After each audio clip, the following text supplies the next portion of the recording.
¿Qué tal, hermanos? Pues hoy quiero hablarles de lo que le pasó a un grupo de científicos.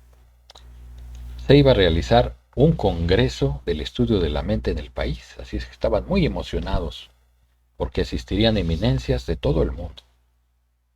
Estos científicos se organizaron y rentaron una camioneta para irse juntos al congreso. Y tan pronto como se subieron y emprendieron el camino, empezaron a comentar los misterios y los avances en el estudio de la mente. Y empezaron a comentar, no, pues yo creo que lo más importante es el estado de vigilia que produce el cerebro, que nos permite estar al tanto de lo que nos rodea. Sí, es importante estar alerta, percatarse de todo lo que hacemos y no distraernos. Sí, hay que estar atentos a los sentidos, a todo lo que nos pasa. Los procesos biológicos son muy importantes para estar alerta. Bueno, y así empezó la conversación, se fue animando y se animó tanto que ninguno de ellos se percató que en el camino había señales de advertencia de que estaban reparando un puente.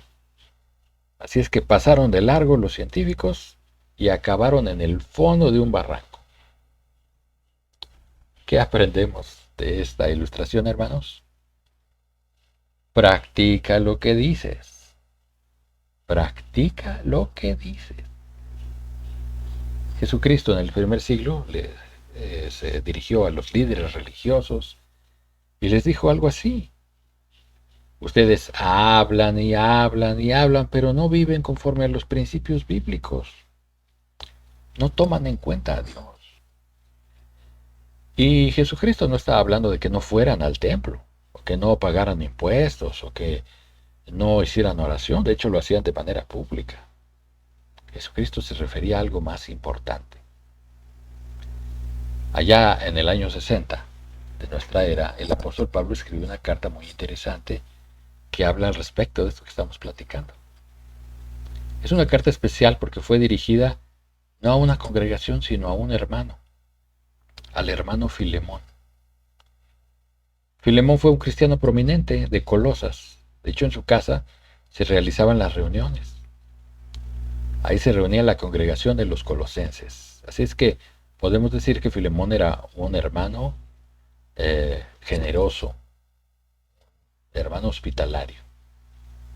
Probablemente cuando Pablo andaba por allá se hospedaba en casa de Filemón porque Pablo le dio estudio a Filemón. De hecho, le ayudó a liberarse de la esclavitud al paganismo, por lo que Filemón estaba muy agradecido. O sea que tenían una muy buena relación. Sin embargo, Filemón tenía esclavos, como se acostumbraba en aquellos tiempos, y uno de esos esclavos se llamaba Onésimo. Un buen día, Onésimo decide escaparse, huir de estar como esclavo de Filemón. Pero eso no fue lo peor, lo más probable es que se haya llevado dinero de la casa de Filemón. Y esto lo decimos porque después aparece Onésimo allá en Roma. O sea que realizó un viaje muy largo de Colosas a Roma, por lo que tuvo que tener medios o recursos para financiar ese viaje. Bueno, allá en Roma se encuentra con Pablo, al que ya probablemente conocía por su relación con Filemón. Allá empieza a estudiar con Pablo la Biblia y se convierte en cristiano. Y bueno, esto le sirvió mucho a Pablo porque recordemos que él estaba bajo arresto domiciliario, así es que Onésimo le resultó muy útil. Él hacía todos los mandados, ¿verdad? Iba y venía. De hecho, Pablo lo comisiona, junto con otro hermano llamado Tíquico, a que las cartas que escribía él las llevaran a las congregaciones. Pero había un problema. Onésimo, aunque ya era cristiano, seguía siendo un esclavo fugitivo. Y Filemón tenía el derecho legal de buscarlo, mandar a arrestarlo y hasta ponerle él mismo un castigo muy severo.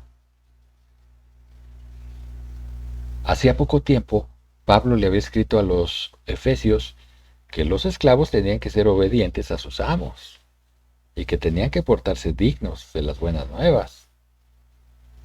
Ahora estaba en una disyuntiva muy interesante porque Pablo acababa de escribir una carta a los colosenses. ¿A quién mandaría con la carta?